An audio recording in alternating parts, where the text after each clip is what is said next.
Marcus Chen stood in the parking lot of Riverside Elementary, his 10-year-old daughter Emma chattering excitedly beside him about her day at school. His Toyota Camry, with its faded paint and slightly dented bumper, looked out of place among the sleek SUVs and luxury sedans that filled the pickup area. He didn't mind. The car ran well, got Emma where she needed to go, and that was all that mattered. Marcus had learned long ago that material possessions meant nothing compared to the smile on his daughter's face. He'd been raising Emma alone since his wife Sarah passed away from cancer 3 years ago, and every day since had been a careful balance of work, parenthood, and trying to keep his head above water financially. He worked as a software engineer at a mid-sized tech company, earning a modest salary that covered their small 2-bedroom apartment, groceries, and Emma's school expenses with little left over for luxuries. Life was simple, sometimes difficult, but filled with love. That afternoon changed everything when Emma's shoelace came untied and she tripped on the sidewalk. Before Marcus could reach her, a woman in an elegant cream-colored dress rushed over, helping Emma to her feet with genuine concern. The woman was striking, with auburn hair pulled back in a sophisticated bun and kind hazel eyes that crinkled at the corners when she smiled. Her name was Victoria Montgomery, and as Marcus soon learned, she was the mother of Emma's classmate, Sophie. What started as a brief conversation about scraped knees and the importance of double-knotting shoelaces turned into weekly coffee meetups at the cafe near the school. Victoria was recently divorced, a corporate attorney at one of the city's most prestigious law firms, and despite their vastly different backgrounds, she and Marcus discovered an easy rapport. She made him laugh in ways he hadn't since Sarah's passing, and Emma and Sophie had become inseparable friends, which made everything feel natural and right. 6 months flew by in a blur of family outings, dinners at Victoria's spacious downtown penthouse, and quiet evenings where Marcus and Victoria would talk for hours after the girls fell asleep. Marcus fell deeply in love with Victoria's intelligence, her dry wit, and the way she treated Emma like her own daughter. He loved how she'd show up at his apartment with takeout on nights when he'd worked late, never once commenting on the mismatched furniture or the worn carpet. When Victoria suggested they take their relationship to the next level and move in together, Marcus felt his heart soar. He'd been planning to propose anyway, having saved for months to buy a modest engagement ring. That evening, after putting the girls to bed, Marcus got down on one knee in Victoria's living room, his hands trembling as he opened the small velvet box. Victoria's face lit up with joy, and she said yes without hesitation, tears streaming down her cheeks as she kissed him. For the first time since Sarah's death, Marcus felt complete again, as if the universe was finally giving him a second chance at happiness. If you're enjoying this story so far, please subscribe to our channel. We bring you incredible real-life stories that will touch your heart and open your eyes. Hit that subscribe button and turn on notifications so you never miss an upload. Trust me, you won't want to miss what happens next in Marcus's journey. The engagement party was held at Victoria's brother's estate, a sprawling property with manicured gardens and a view of the city skyline.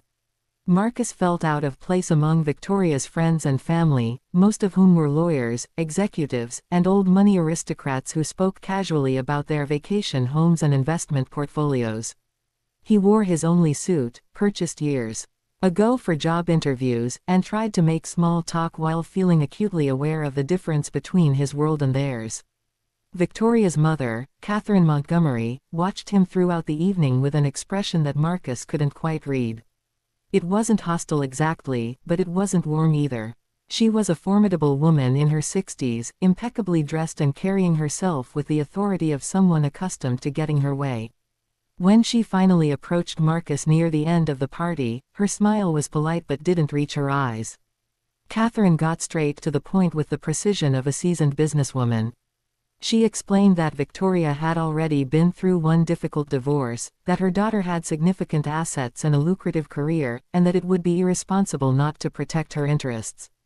Marcus felt his stomach drop as he realized what she was suggesting. A prenuptial agreement. Catherine assured him it was nothing personal, just a smart financial decision that any reasonable person would understand.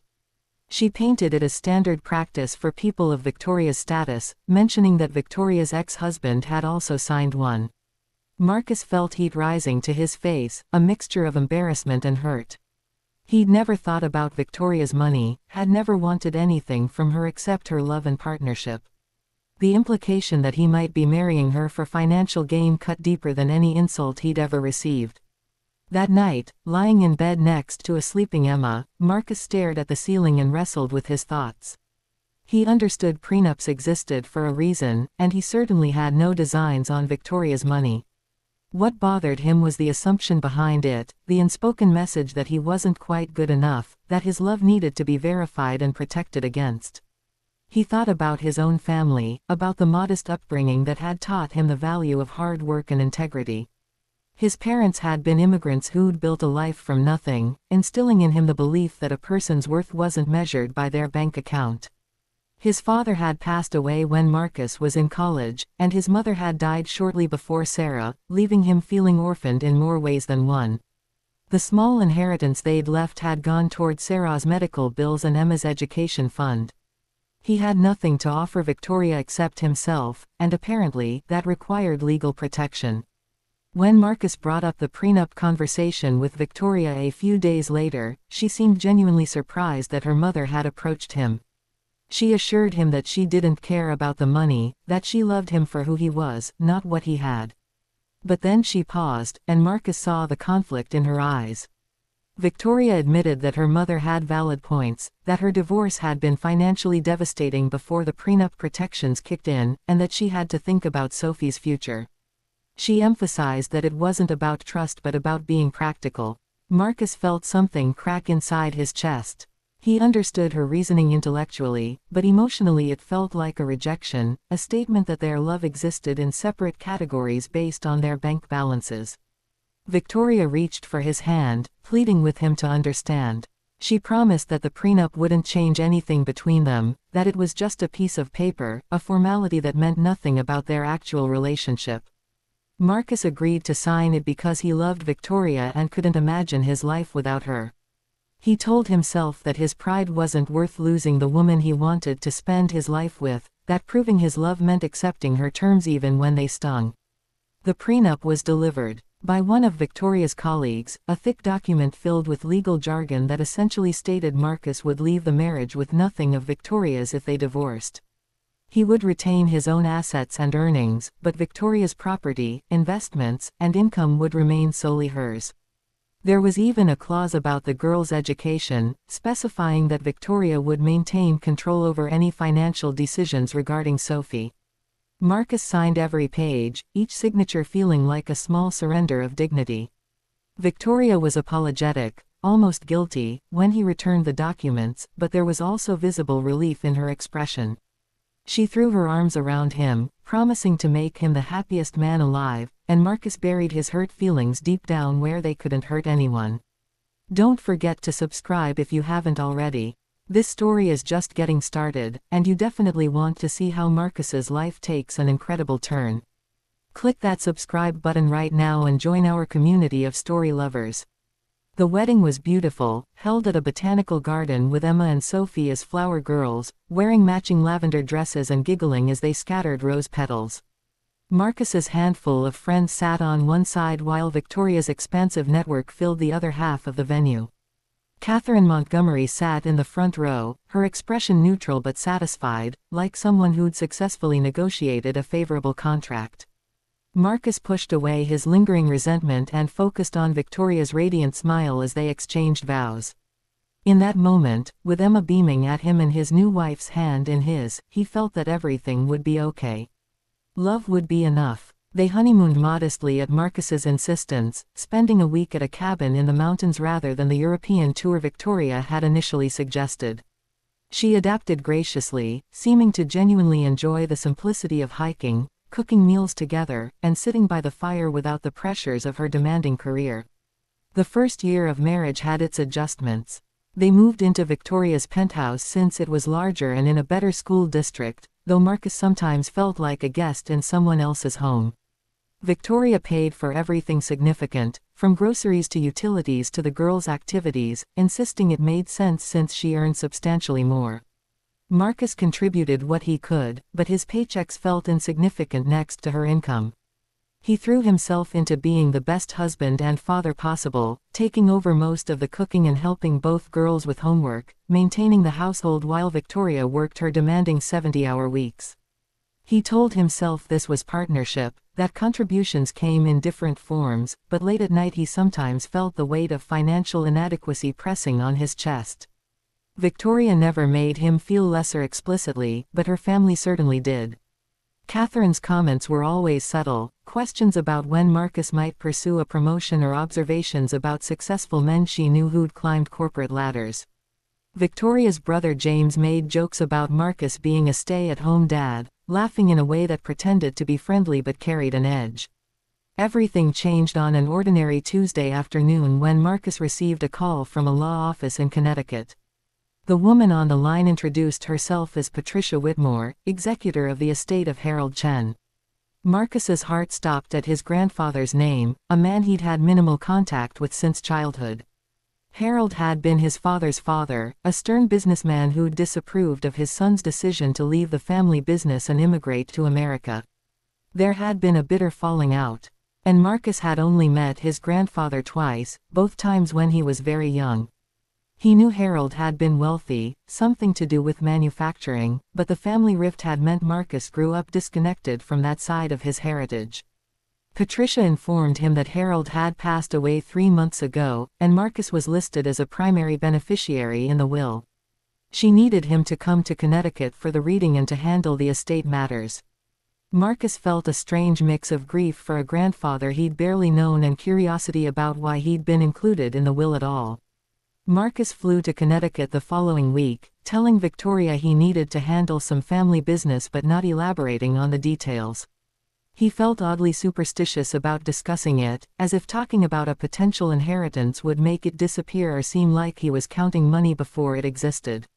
The law office was in an old brick building in downtown Hartford, filled with dark wood paneling and leather chairs that smelled of history and money. Patricia Whitmore was a kind woman in her 50s who explained that Harold had spent his last years trying to reconnect with his estranged family. He'd hired investigators to find Marcus after learning about his son's death, and had apparently been following Marcus's life from a distance. Harold had been particularly moved by learning about Sarah's death and how Marcus was raising Emma alone. In his final years, riddled with regret about the family rifts he'd caused, Harold had restructured his entire estate. The inheritance was staggering. $10 million, along with several properties including a lake house in Vermont and a commercial building in Boston that generated substantial rental income. There were also stocks, bonds, and a trust fund that had been set up specifically for Emma's education and future. Patricia explained that Harold had left detailed letters for Marcus, apologizing for the lost years and expressing hope that this inheritance would give his grandson and great-granddaughter security and opportunity. Marcus sat in stunned silence, unable to process the magnitude of what he was hearing. $10 million. He'd been worrying about whether he could afford new tires for his car, and now he was a multimillionaire. Patricia walked him through the legal process, explaining that the inheritance would be transferred over the next few months as the estate cleared probate. She also mentioned that Harold had included a specific request in his will that Marcus not feel obligated to share this information with anyone until he was ready, that the money was solely Marcus's to use as he saw fit. Subscribe to our channel right now if you want to see incredible stories about life's unexpected twists. We post new content regularly that will inspire you, surprise you, and keep you coming back for more. Don't miss out, hit that subscribe button. Flying back home, Marcus's mind raced with possibilities and complications. The prenup suddenly took on new meaning. He'd signed it as a poor man, someone who had nothing and was perceived as potentially after Victoria's money. Now he had more wealth than Victoria had accumulated in her entire successful career. The irony was almost funny, except it hurt too much to laugh. He thought about all the subtle and not so subtle implications that he was marrying up, that he needed Victoria's financial stability, that he should be grateful for her generosity. He remembered Catherine Montgomery's careful management of her daughter's assets, the legal protections against the poor single dad who might be a gold digger. The prenup that he'd signed in hurt and humility now seemed like something else entirely, a document that revealed more about assumptions and prejudices than about love or partnership. Marcus didn't tell Victoria immediately. He needed time to process, to figure out what this inheritance meant for their marriage and their life together.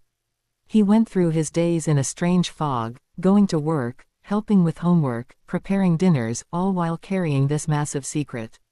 He observed his life with new eyes, noticing things he'd been trying not to see. The way Victoria's friends would explain basic financial concepts to him as if he were a child. How Catherine Montgomery would make comments about teaching Marcus about investment strategies. The assumption that he was lucky to have married into Victoria's world, that she'd rescued him from a life of struggle. He'd internalized so much of it, had convinced himself that gratitude and humility were appropriate responses to their financial disparity. Now, with $10 million in his near future, those dynamics felt different. Not wrong exactly, but built on false premises. 3 weeks after returning from Connecticut, Marcus finally told Victoria about the inheritance. They were alone in the living room after putting the girls to bed, and he simply stated that he'd inherited money from his grandfather. Victoria was immediately supportive, giving him a hug and saying how wonderful it was that his grandfather had thought of him. Then Marcus told her the amount, and he watched her face carefully as he said $10 million. Victoria's eyes widened in genuine shock. She stammered, asking him to repeat the number, and when he did, she sank onto the couch as if her legs had given out. For several long moments, she just stared at him, processing, and Marcus could almost see the recalculations happening in her mind. Their entire financial dynamic had just inverted. The poor single dad she'd magnanimously married was now wealthier than she was. The prenup that protected her assets now meant that Marcus's substantial inheritance was solely his, untouchable by her in any legal sense. Victoria's reaction was complicated. She was happy for him, that was genuine, but there was also confusion and what looked like embarrassment creeping into her expression. She asked why he hadn't told her immediately, and Marcus explained that he needed time to process it himself. He didn't mention how he'd spent those weeks observing their relationship through a new lens, seeing all the ways that money had created an unequal dynamic between them. Victoria reached for his hand, saying that this was wonderful news, that it would make their lives so much easier, that they could plan for the future without financial stress. But there was a question in her eyes, an uncertainty that hadn't been there before. Marcus realized that money hadn't just been about finances in their relationship. It had been about power, about who made decisions, about whose judgment was trusted and whose was questioned. Now that foundation had shifted, and neither of them quite knew what that meant. If you're loving this story, please subscribe to our channel. We share amazing real-life stories that will make you think and feel. Hit that subscribe button and become part of our growing community. You won't regret it. The weeks that followed were strange. Marcus went through the process of transferring the inheritance, working with financial advisors and attorneys who treated him with a respect he wasn't accustomed to receiving. He set up Emma's trust fund, established investments, and made plans for their future security. At home, things were subtly different with Victoria. She seemed to be making more of an effort to consult him on decisions, asking his opinion on things she'd previously handled independently. The dynamic shift was obvious to both of them, hanging in the air. Like an unspoken acknowledgement that their marriage had been built on assumptions that were no longer true. Catherine Montgomery's reaction was particularly telling. When Victoria told her mother about Marcus's inheritance, Catherine's carefully composed expression cracked for just a moment, revealing shock and what might have been regret. Her subsequent interactions with Marcus were noticeably different, warmer but in a way that felt calculated rather than genuine. Marcus struggled with how he felt about it all. Part of him wanted to be petty, to throw the money in the faces of everyone who'd looked down on him, to make them acknowledge their prejudices and assumptions. But mostly he just felt sad. Sad that money changed how people valued him, that respect was tied to net worth rather than character. He'd been the same person before the inheritance, the same loving father, the same dedicated husband, the same hardworking man. Nothing about his essential self had changed, yet everything about how he was treated had shifted. He thought about the prenup sitting in Victoria's files, that document he'd signed in humiliation, and realized it had actually protected him. If they divorced now, Victoria had no claim to his inheritance. The legal protection that had been designed to keep him from her money now worked in reverse, keeping her from his. One evening, Marcus and Victoria had the conversation they'd been avoiding. Victoria admitted that the prenup felt different now, that she understood it might have hurt him when her mother insisted on it. She apologized for not standing up more firmly against her family's assumptions about him, for allowing their wealth to create an unequal partnership. Marcus appreciated her honesty but asked her a hard question: did she see him differently now that he had money? Did she value him more because of the inheritance? Victoria hesitated, and that hesitation told Marcus everything he needed to know. She tried to explain that it wasn't about valuing him more but about feeling more equal, about not worrying that he might resent her for having more. But Marcus heard what she wasn't saying, that some part of her had always seen their financial disparity as a fundamental inequality in their relationship, that money had mattered more than either of them wanted to admit. They stayed together, working through the complicated feelings and adjusting to their new dynamic. Marcus bought them a house, a beautiful place with a big yard where Emma and Sophie could play, insisting it be in both their names despite the prenup. He started a foundation in his wife Sarah's name, funding cancer research and support services for single parents dealing with medical crises. He found purpose in using his inheritance to make a difference, to honor the struggles he'd faced and help others facing similar challenges. Victoria seemed proud of him, genuinely so, and their relationship found a new equilibrium. But something had been revealed that couldn't be hidden again: the knowledge that money had shaped their relationship in ways both obvious and subtle, that assumptions about worth and value had been tied to bank accounts rather than character. The prenup remained in their files, a reminder of who they'd been when they married and how much had changed. Marcus looked back on that day in the parking lot when he'd met Victoria, when his dented Camry had marked him as someone from a different world. He thought about falling in love, about the joy of finding partnership after loss, about how complicated human relationships became when money entered the equation. He'd learned that wealth could be both liberating and revealing, that having money showed you who people really were and what they really valued. The inheritance hadn't bought him happiness, but it had bought him clarity and respect he'd been denied when he was poor. That knowledge was both empowering and heartbreaking, a reminder that for all the talk of love conquering all, society still measured people by their net worth. He and Victoria were building something real now, something based on actual equality rather than assumed hierarchy, but he'd never forget what it felt like to be judged insufficient because his bank account was small. Before we wrap up, please subscribe to our channel if you haven't already. We bring you powerful stories like this one that make you think about life, love, and what really matters. Hit that subscribe button, turn on notifications, and join our community. Thank you for watching, and remember, a person's worth is never determined by their bank account but by the size of their heart and the strength of their character. Subscribe now and we'll see you in the next story.